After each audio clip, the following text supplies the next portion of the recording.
maxay noo tilmaamaysaa isbedelku inaanu ahayn arin psychological laakiin uu yahay biological foundation hadaba waxa xasuus badan oo waalidku inuu maskaxda ku haya ay tahay macallinkuna inuu maskaxda ku haya ay tahay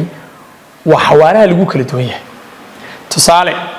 imika laba caruur baa one child walks at 10 months waxa laga yaabaa ilmo kale laakiin aanu 10 bilood ku dhaqaaqin inay ku qaadataa laga yaabaa 15 months iga dalba caruur midna 10 bilood ku istaagaya oo ku soconaya midna 15 bilood ay ku qaadanaysaa inuu istaago oo socdo xaqiiqadu waxay tahay waalidkii macallimiintu inay ogsaanaadaan ama ay ka warqabaan both are normal labaduba waa caadi haddaba macallinhan maxaa kula gudboon waalidhanna maxaa kula gudboon macallinhan waxay nala gudboon you must never compare weligaa iyo allaha macallin ha isbarbardhigin caruurta ha samaynin isbarbardhig unfair oo cadaalad darra waalidku waxa laga yaabaa mararka qaar inay isbarbardhigaan ilmo ku kacay 10 bilood iyo mid ku kacay 15 bilood inay isbarbardhig ku sameeyaan tusaale kale oo aan isleeyahay waxayna fahansiin karaa ereyga development oo ah concept muhiim ah marka laga hadlayo cilmiga loo yaqaan developmental psychology tusaale wax ka soo qaadaan learning to read haddii ma kala doonaya akhriska qofka inuu barto is also development inaad xirfadda qoraalka barataa waa isbedel inaad akhriska barataa waa isbedel inuu isbedel yahay maxaynu ku cadaynaynaa waxaan ku cadaynaynaa does not suddenly become ma aha wax si lama filaan qofku uu akhrista iskaga noqonayo laakiin waa wax marxaladooyin iyo jarjarjooyin meel buu ka bilaabmaya meelna uu ku dhamaanaya tusaale haddaynu soo qaadano bal waxaad eegtaan ilmaha maalinta iskuulka la geeyay ama madrasada maalinta horeysa akhriska kuma barto akhriska si uu u barto waa inuu si tartiib tartiibay soo bedelaa wali qaab iyo nidaam la isla garanayo waa inuu maraa aakhirka markuu akhriska bartana wuxuu noqonayaa akhrisku wax noloshiisa ka qayb oo aan ilaabin buu noqonayaa xaguu adaba ka bilaabantaa xirfadda akhrisku waxay ka bilaabantaa recognize letters ilmaha yar bilowga hore wuxuu aqoonsanayaa xarfaha isagoo aan xarfaha aqoonsanin waxba ma akhrin karo markuu xarfaha aqoonsado wuxuu isku dayayaa lambar 2 understand sounds inuu dhawqa fahmo qaabka xarafkan uu gartay ama uu aqoonsaday de loogu dhawaaqay inuu fahmo number 3 step saddexaad buu gudbayaa markuu taa ka soo gudbo ayaa wuxuu sameeyaa read simple sentence wuxuu akhrinayaa jumlado yar oo kooban aakhirka wuxuu isku dayayaa inuu read sentence inuu jumlada dhammaystiran u akhriyo ugu dambayn understand meaning markaasuu macnaha fahmaya haddaba imika inta aynu sheegnay waxay ka kooban tahay kow horta qaab tartiib tartiib bay ku soo bilaabantay lambar 2 waa wax nidaamsan oo midba mid ay u dhiibaysay taa waxa si dheer waa permanent change oo xirfadani waa mid waaraysa oo the skill stays for life nolosha qofka bini aadmiga mid kamid oo ku sii jiraysa bay ahaanaysaa haddaba carruurtu way isku mid sometimes waxa laga yaabaa waalidku inuu kala duwanaansho uu dareemo sometimes waxa dhacdaa in ardayda qaar macallinka ay la muuqdaan qaar siday wax u fahmayaan ay kuwa kala ka hooseyso xaqiiqadu waxay tahay marka macallin iyo waalid ba never change development too early isbedelka iyo horumarka iyo guulaha qofka bini aadmigu gaadhayo waa inaanu waalidku mar hore qiimaynin macallinkuna waa inaanu bilowgaba qiimaynin waxa laga yaabaa ardayga maanta marka lagu keeno bil uu kula joogo in mid bil gudaheed oo akhriskii wixii aad rabtay ku barto midna inaan waqti ku qaadato waxa laga yaabaa kay waqtiga ku qaadatay markii uu gaadho waqtigii waxaan ku fahmayay ee isbedelka uu sameeyay inuu kii hore u fahmay inuu ka fiicnaada dhici karta xirfadda qoraalka laftirkeedu waa la mid taa waxaan ku gabagabaynaynaa ama tusaale aan soo xidhaynaa waxa jira wax loo yaqaan emotional development dareenka dadka bini aadmigu isbedel baa ku yimaada meeluun ma taagnaado bal waxaad eegtaan carruurtu markay yaryar tahay haddii ay cadhoodaan oo waxay u baahan yihiin ay waayaan ama ay jeclaayeen inta u badan waxay sameeyaan they cry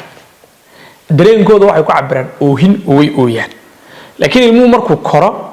isbedel baa ku yimaada dareenkiisiina wuu horumaraa oo halkii marka hore dareenkiisa ku cabirayay oohinta waxa laga yaabaa they complain words inuu oohintii joojiyo dabeedna cabashadiisa iyo waxaanu ka xanaaqsiyay ama uu doonayo inuu ku cabiro ayaa laga yaabaa erayo oo cawdo oo yiraahdo waxaasaan u baahanay waxaasaa laga qaaday waxaasaan waayay inuu soo yiraahdo laga yaabo markuu ilmuhu marxaladda uu dhaafo uu ka koro dareenkiisii qaabkii uu cabirayay uu ka koraya isbedelna wuu ku imanayaa they control emotions isku daya dareenkiisa inuu maareeyo oo xakameeyo de qofku markuu weynaadana ma ooyo erey kuma cabanayo heer waxa uu gaarayaa isku dayo solve problem calmly inuu dhibaatadii iyo wixii uu dareemayay inuu isku dayo inuu si degan u maareeyo marka isbedelka dareenka iyo horumarka dareenkiisa qofka bini'aadmiga ku imanaya de waa progressively change si tartiib uu isku soo bedelay imika ilmaha yar galaaska koobaad dhigta iyo ilmaha galaaska shanaad dhigta dareenkooda isku soo macbiri karaan waxa laga yaabaa galaaska marka lagu jiro grade 2 oo macalinku xiiso dhigayo ilmaha hadii wax laga qaado wixii uu isagu jeclaa ama uu haystay si uu cabiro wixii laga qaatay waa inuu ooyo macalinkiisa ooyo u tagaday laakiin de ilmuhu marka uu koro weynaado ma ooyo wuxuu isku dayaa inuu eriyo ku cabiro oo sheego wixii laga qaatay ilaahdo kan baa wax laga qaatay saas laga qaatay markuu laakiin weynaado de waxbarashadii ama galaasidii uu korana isagoo aan cidnaba u sheegin isku dayaa wixii laga qaatay inuu sanadka ka soo qaato waalidka laftirkoodu inay saa ku baraarugsanaadaan oo ay ogaadaan aad bay muhiim u tahay inta u badan inaga waxa inagu badan oo in aad u naqaanaa waxa jira important psychological principles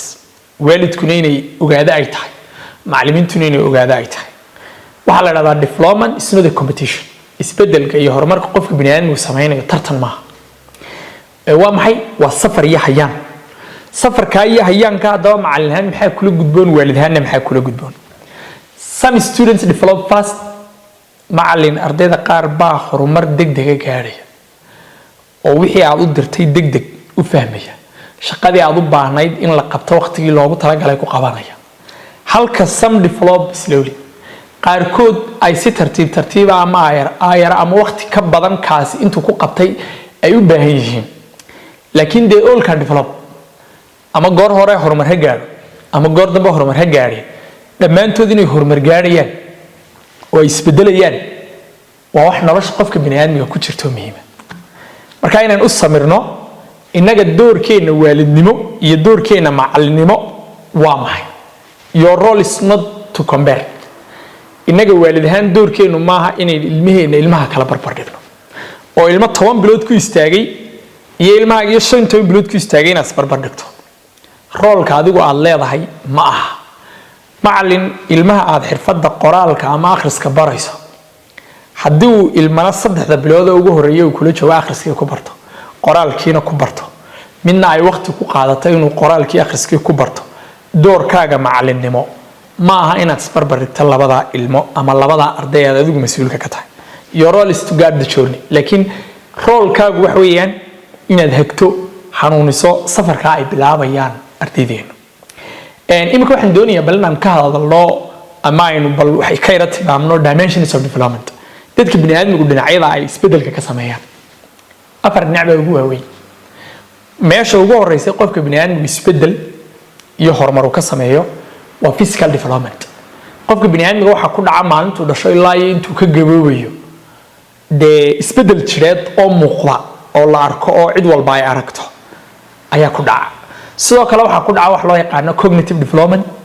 garaadka iyo garashada qofka bini'aadmigu isbedel baa ku yimaada maalinta uu dhasho ilaa inta uu ka dhimanayo isbedelka saddexaadi waa kayn doonayna in badan ka hadalno waalidahan iyo macallinahan aynu isla faahno wax loo yaqaan social development waa isbedel bulsheed ayaa qofka bini'aadmiga ku dhaca oo horumar bulsho ayuu sameeyaa til maalinta uu dhasho ilaa inta uu ka dhimanayo ugu dambeyn qodobka aan doonayay inaan ku soo xidho dimensions of development wuxuu noqon doonaa waxa jira la yiraahdo behavioral development isbedel dabeecadeed qofka bini'aadmiga waxa isbedel ku yimaada qaabka uu hadlayo sidoo uu fikirayo wuxuu sameeynayo qaabka uu sameeynayo waxyaabahaas ay isbedel ku yimaada afarta waxa la isku dhaadaa ama loo yaqaanaa marka la dhiganayo cilmigan developmental psychology waxa la isku dhaadaa dimensions of development waa meelaha ama qaybaha dadka bini'aadmigu ay isbedelka iyo horumarka ka sameeyaan koowaad aynu bilowno waa physical development waa maxay bay niri waa isbedel jireed waxaan u sharaxaad ka bixiyaa ama qeexaa qofka bini'aadmigu maalinta uu dhasho ilaa inta uu ka weynaanayo uu gaboobayo daa noqonayo waxa isbedelaya dhararkiisa miisaankiisa brain development even xitaa waxa isbedel ku imanaysaa maskaxdiisa ayaa horumar iyo isbedel keenaysa waxa kale oo isbedel ku dhacaa wax loo yaqaan motor skills xirfadaha dhaqdhaqaaqa ee dadka bini'aadmiga meel ma taagnaadaan marba marka ka dambaysa way isbedelaan maybe waxa laga yaabaa inaad aragto imika xirfadda qoraalku maxay u baahan tahay waxa u baahan tahay qofka bini'aadmigu waa muscles readiness in murqihiisu ay diyaar ahaadaan macallin ahaana waxaynu halkaa ka fahmaynaa qofka haddii aanu xirfadda sawirka ku fiicnayn ama xirfadda qoraalka aanu ku fiicnayn macnaheedu maaha qof dadaalaya maaha marka qaar waxa jira dad dadaal iyo waqti bixinaya laakiin xirfaddii ay islaayeen barta aan baran karin halkii aynu ka aamini lahayn inay tahay xirfad la'aan dadaal la'aan waa inaynu hubinaa physical readiness qofkan bini'aadmiga jir ahaan ma u diyaarsan yahay ka hor intaynan ilmihii u aqoonsanin inuu yahay qof ka tabar yar ama ka daciifsan ama ka liita dadkii kale